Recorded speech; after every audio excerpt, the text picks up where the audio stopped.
여러분은 앞으로 몇 살까지 살게 될지 생각해 본 적 있으신가요? 누군가는 오래 살기보다는 내 손으로 밥 지어 먹고 내 발로 화장실 갈 때까지만 살기를 바라고, 누군가는 건강하지 못한 장수는 주변에 민폐만 끼친다며 오히려 오래 사는 것을 두려워하기도 합니다. 어떤 80대 할아버지는 어떻게 하면 덜 고통스럽게 죽을 수 있을까가 관심사라는 글을 남겨주기도 하셨습니다.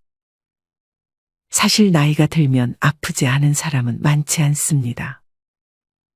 그래서 아프더라도 걸어만 다니는 것을 축복으로 생각하시는 분도 계십니다.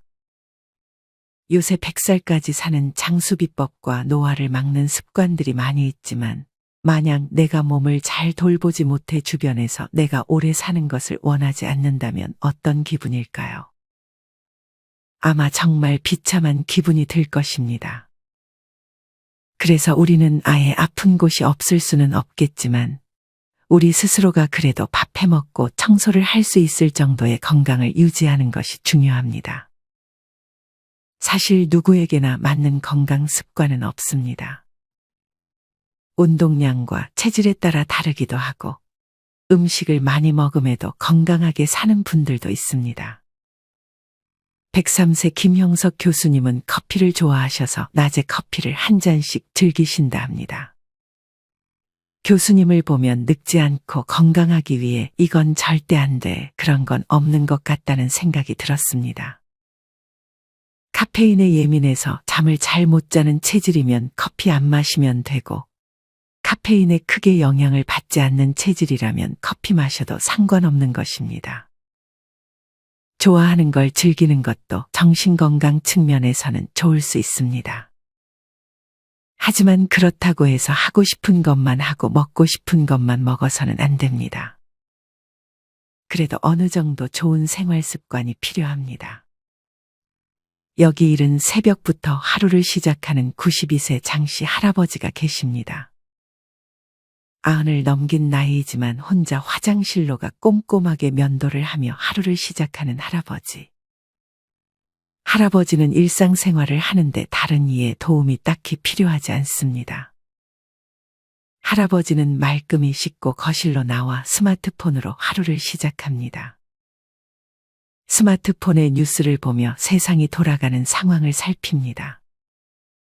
스마트폰 화면에 작은 글씨마저 돋보기도 없이 척척 읽어냅니다. 딸과 같이 사는 할아버지이지만 아침 잠 많은 딸이 깰까 조용히 식사 준비를 합니다. 오전 7시가 되면 습관처럼 아침을 먹는 할아버지.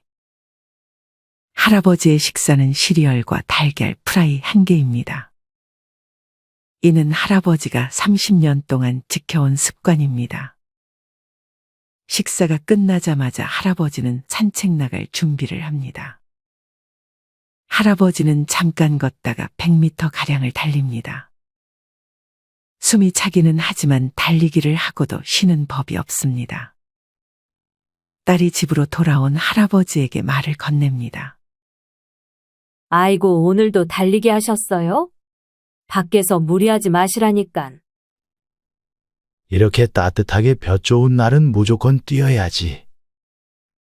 하지만 할아버지가 처음부터 건강이 좋았던 것은 아닙니다. 30년 전 갑상선 기능 항진증 수술을 받은 데다 허리 디스크까지 하루아침에 몸이 안 좋아졌습니다.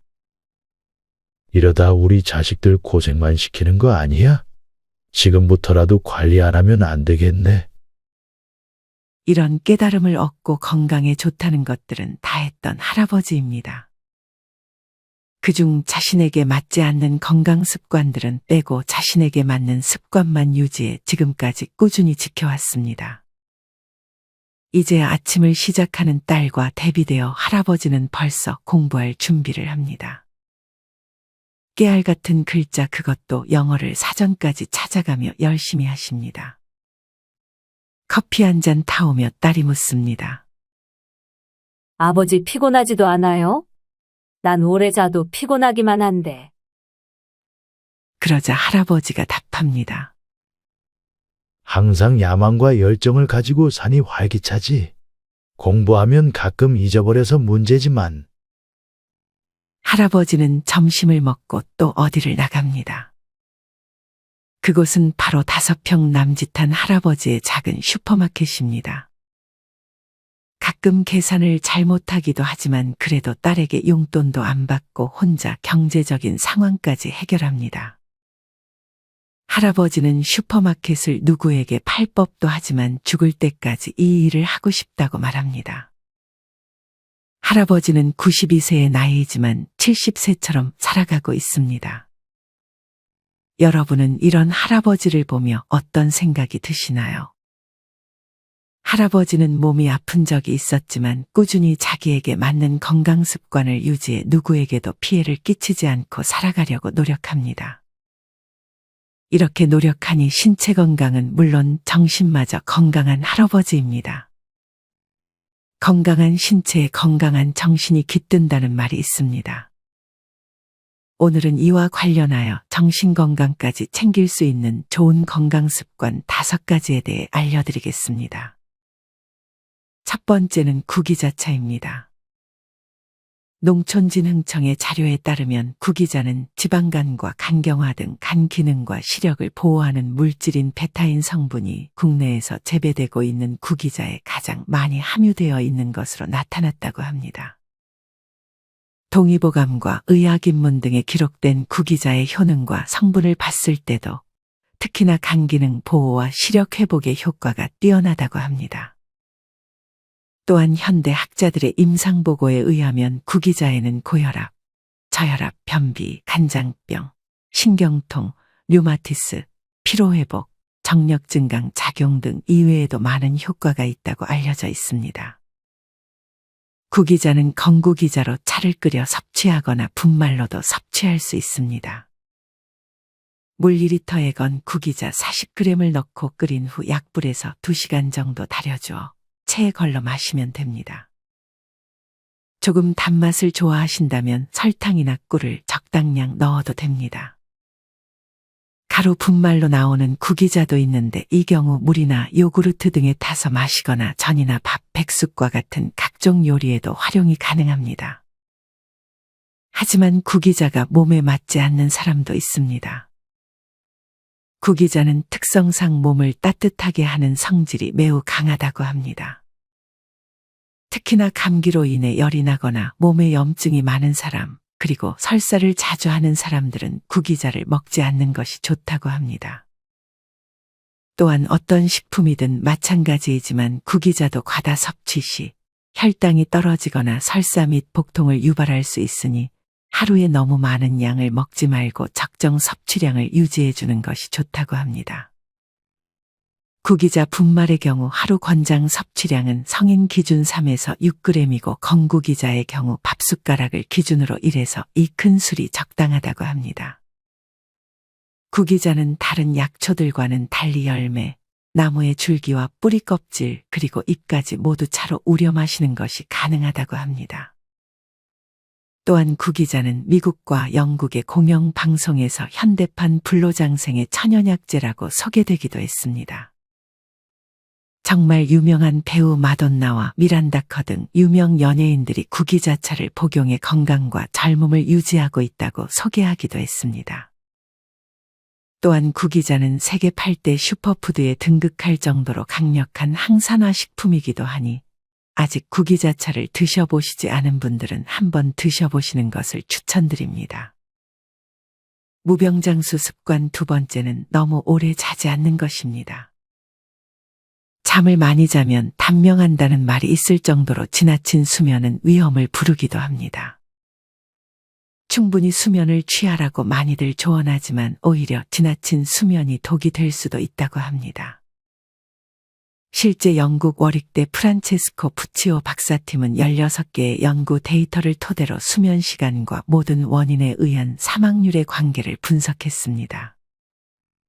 그 결과 수면 부족인 사람은 물론 수면 과다인 사람도 사망률이 높아지는 것으로 나타났습니다. 또한 미국 뉴욕대 랭곤 메디컬 센터 연구팀의 조사에 따르면 하루 수면 시간이 7시간에 못 미치면 뇌졸중 발병 위험이 22%나 높아진 것으로 나타났습니다. 하지만 더 놀라운 사실은 8시간 이상 자게 되면 뇌졸중 발병 위험이 무려 146%까지 높아지는 것으로 나타났습니다.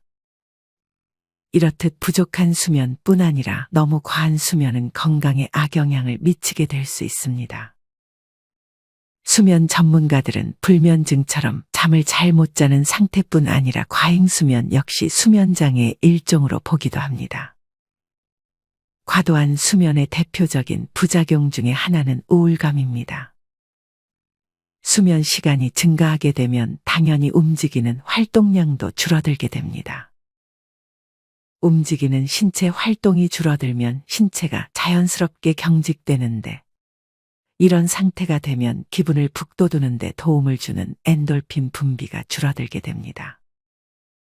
우리가 흔히 잠에서 깼을 때 정신이 멍하고 기운이 없는 상태를 겪는 것은 이 때문입니다. 물론 한두 번 정도는 잠을 푹 잘 수는 있습니다. 하지만 한두 번 잠을 오래 자는 것이 아니라 과도한 수면이 반복된다면 엔돌핀 분비가 낮은 상태가 유지되기 쉬워집니다. 이런 상태에 빠지게 되면 스스로 소외감이 느껴지고 우울한 기분에 쉽게 노출된다고 합니다. 또한 수면이 과하면 무기력증을 동반하기 때문에 전반적으로 하루의 컨디션이 나빠질 수밖에 없게 됩니다. 하루 중 많은 시간을 수면에 쓰게 되면 하루 일과가 불규칙하게 되고 생활 패턴도 변덕스러워지게 됩니다.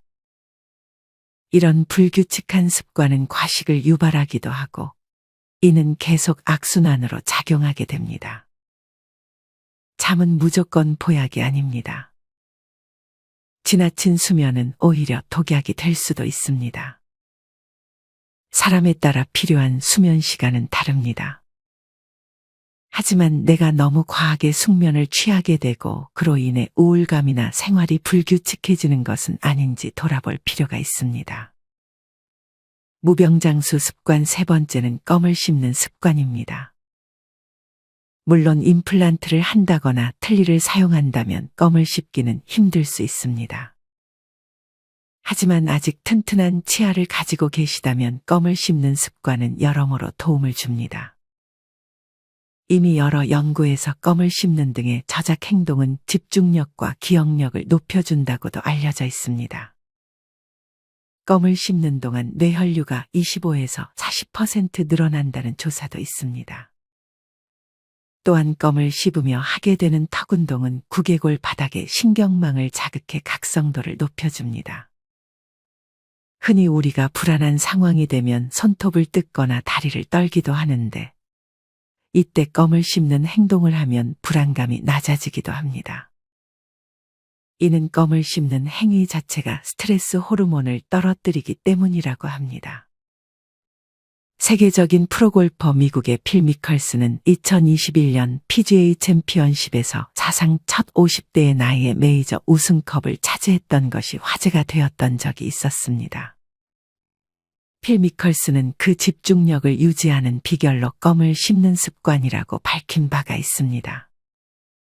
이 밖에 국내에서도 껌 씹기의 효과에 대한 연구는 여러 차례 발표되었습니다. 또한 나이가 들수록 여러 이유로 침샘의 분비가 줄어든다고 합니다. 이런 입마름으로 인해 구취가 나게 되고 식욕도 떨어지며 소화기능의 장애를 유발하기도 합니다. 그래서 항상 나이가 들면 구강에도 많은 신경을 써주어야 합니다. 여기서 해결책이 될 수 있는 것 또한 껌입니다. 껌 안에 침샘을 자극하는 성분이 들어가 있는 것도 있고 심지어 물에 잘 녹는 칼슘 보충제가 들어가 있는 경우도 있습니다. 그리고 껌을 씹는 것 자체로 아무것도 안 하고 가만히 있을 때보다 침의 분비량을 10배 가까이나 늘린다고 합니다. 그 결과 입속의 박테리아 증식이 줄어들 뿐 아니라 충치를 일으키는 산의 생성도 막아줍니다. 이런 이유로 전문가들은 양치를 하기 힘든 상황이라면 껌이라도 씹으라고 권하기도 합니다. 하지만 껌을 만약 다량으로 장시간 씹게 되면 턱 근육이 커지면서 치아에 무리한 힘을 가하게 되는데 이로 인하여 치아에 금이 가고 수복물의 수명이 짧아질 수도 있기 때문에 주의가 필요합니다. 무병장수 습관 네 번째는 호기심을 가지는 습관입니다. 사실 나이가 들면 새로운 것을 받아들이는 것에 대한 거부감이 생기기 마련입니다. 하지만 살아가며 나의 불문하고 건전하고 생산적인 호기심은 중요합니다. 특히나 이중 지적 호기심은 매우 좋은 호기심입니다. 이런 지적 호기심이 가득 찬 노인들은 매일 아침마다 신문을 보거나 스마트폰을 열심히 탐독합니다. 평소에도 틈날 때마다 책을 읽고 배우기를 멈추지 않습니다. 이런 지적 호기심은 나이가 들수록 절대적으로 필요하다고 합니다. 나이가 들면 호기심이 당연히 줄어들 수밖에 없는데 그럼에도 나이를 먹을수록 호기심을 가져야 한다고 전문가들은 말합니다. 철학자 소크라테스는 70세에도 광장에 나가 젊은 사람들과 열띤 토론을 벌였고 그 나이에 새로운 악기를 배웠다고 합니다. 첼로의 거장 카잘스는 93세에도 매일 3시간씩 연습을 했으며 괴테는 84세 때 세상을 떠나기 1년 전 자신의 대표작 파우스트 2부를 완성했다고 합니다. 나이가 들면 스트리오솜이 감소해 학습 의욕이 상실된다고 합니다. 미국 매사추세츠 공과대학의 신경과학자들은 쥐를 대상으로 이와 관련한 연구를 진행했습니다. 연구진은 유전적으로 표적화된 약물을 사용해 스트리오솜의 활동을 증진시킨 결과 나이 든 쥐들도 과제 수행에 더 많이 참여한다는 사실을 발견했습니다. 반대로 스트리오솜 활동을 억제시킬 경우 쥐들의 과제 수행 참여가 감소했다고 밝혔습니다. 이 연구에 참여한 박사가 연구 성과를 다음과 같이 요약하기도 했습니다. 생존하기 위해서는 무엇이든 간에 끊임없이 배워야 한다. 나이 들수록 우리는 호기심을 가지고 배우는 것을 멈추지 않아야 합니다. 나이 들어 나타나는 최대의 적은 배움을 멈추는 것입니다. 90세 의사 이시영 박사님도 공부가 돈보다 더 소중한 희망과 행복을 준다는 말을 한 바 있으며 독일의 노인심리 전문가 하르트무트 라데볼트 부부 역시 피할 수 없는 노년 세계에서 행복하게 나이 들어가는 비결은 단 한 가지, 끊임없이 노력해 배우는 길밖에 없다고 말했습니다. 노화하는 두뇌의 브레이크 역할을 하는 것이 지속적인 공부라고 합니다. 누군가는 나이 들면 이것 때문에 못한다, 저것 때문에 못한다라고 말할지도 모르겠습니다. 하지만 아직 시도조차 안 해보고 미리 단정 짓는 것은 아닌지 우리는 생각해 봐야 합니다.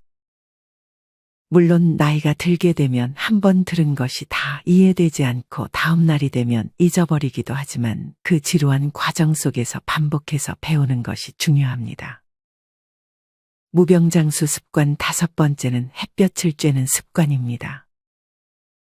이는 아마 많은 분들이 좋다고 알고 있을 것입니다. 하지만 여러분은 햇볕을 많이 쬐어주고 있으신가요? 실천하지 못한다면 이는 모르는 것과 마찬가지입니다. 많은 분들이 햇볕을 창문으로 쬐기도 하지만 사실 창문을 통해 쬐는 햇볕은 비타민 D 합성 효과가 없다고 합니다. 비타민 합성에 필요한 자외선이 유리를 통과하지 못하기 때문입니다. 만약 집에서 창문을 쬐을 경우 창문을 활짝 열어 햇볕을 쬐야 합니다. 피부를 노출시켜 선크림을 바르지 않은 상태로 하루 10에서 15분 정도 햇볕을 쬐주면 됩니다. 너무 과하게 햇볕에 노출되면 주름이 생기고 피부에도 안 좋기 때문에 적당히 노출시키는 것이 중요합니다. 특히나 햇빛이 적어지는 가을부터 겨울까지 계절성 우울증이 증가할 수 있습니다. 햇빛이 줄어드는 겨울에는 우리가 평소 햇빛에 맞춰 움직이던 우리 몸의 생체식의 균형이 깨지면서 세로토닌의 분비가 줄어들어 우울감을 느끼게 될 수 있습니다. 계절성 우울증은 우울증 증상과 비슷한데 이때 식욕이 늘어 체중이 증가하기도 하고 잠을 전보다 많이 자는데도 피곤하고 처지는 기분이 들기도 합니다. 그래서 밖에 햇빛이 비친다면 나가서 10에서 15분 정도 산책을 하는 습관을 만드는 것이 좋습니다. 이뿐 아니라 햇빛은 암을 예방하는 효능도 있습니다. 캘리포니아 프랭크 박사는 뉴욕에서 뉴멕시코보다 결장암 발병률이 거의 3배나 높다는 것을 관찰했다고 합니다. 결장암은 결장 내막에서 시작되는 암으로 직장암과 매우 유사한 암에 해당합니다. 이후의 연구에 따르면 비타민 D는 모든 형태의 암 발병 위험을 60%나 크게 감소시켜주는 것으로 밝혀졌습니다. 또한 햇볕을 쬐는 것이 혈압을 낮춰주는 것으로도 나타났습니다. 에든버러 대학의 한 연구팀은 혈압을 낮추는 데 도움을 주는 질산소라고 불리는 화합물이 햇빛이 피부에 닿는 순간 혈관 속으로 방출된다는 것을 발견했습니다. 이 밖에도 수면의 질 향상, 뇌기능 향상 등 햇볕 쬐기는 햇빛을 쬐면 의사가 필요 없다는 도서가 출간될 정도로 많은 이점이 있습니다. 이런 햇볕 쬐기를 알고는 있지만 아직 잘 실천하지 못하고 계신다면 날이 점점 풀리는 요즘 햇볕 쬐기를 습관으로 만들어 보는 것이 어떨까요? 오늘은 이렇게 무병장수 습관 5가지에 대해 알려드렸습니다. 첫째는 건구기자를 이용해 차를 우려 먹거나 구기자 분말을 섭취하는 등 구기자를 가까이 하는 습관. 둘째는 너무 오래 자지 않는 습관. 셋째는 껌을 씹는 습관. 넷째는 지적 호기심을 잃지 않으려는 습관. 마지막 5째는 햇볕을 쬐는 습관입니다. 나이 들어 아픈 몸 상태를 이끌고 오래 사는 것만큼 비참한 상황은 없습니다. 때가 되어 대비하면 늦은 대비가 될 수 있습니다. 우리는 미리미리 무병장수를 위한 습관을 스스로가 챙겨야 합니다. 건강은 그 누구도 아닌 내 스스로가 챙겨야 합니다. 장수까지는 아니더라도 오래 아프다가 삶을 마감하는 것은 큰 고통입니다. 오늘의 영상을 보며 조금 더 경각심을 가지고 어차피 아플 사람은 아프고 건강할 사람은 건강하다고 생각하기보다는 그래도 내 상황에 맞춰서 내가 할 수 있는 건강에 좋은 습관들을 하나씩 실천해 보는 것이 좋은 방향이 아닐까 생각합니다. 이상으로 오늘의 영상을 마치겠습니다. 우리 모든 구독자분들의 행복한 여생을 응원합니다. 다음에 더 좋은 내용으로 찾아뵙겠습니다. 감사합니다.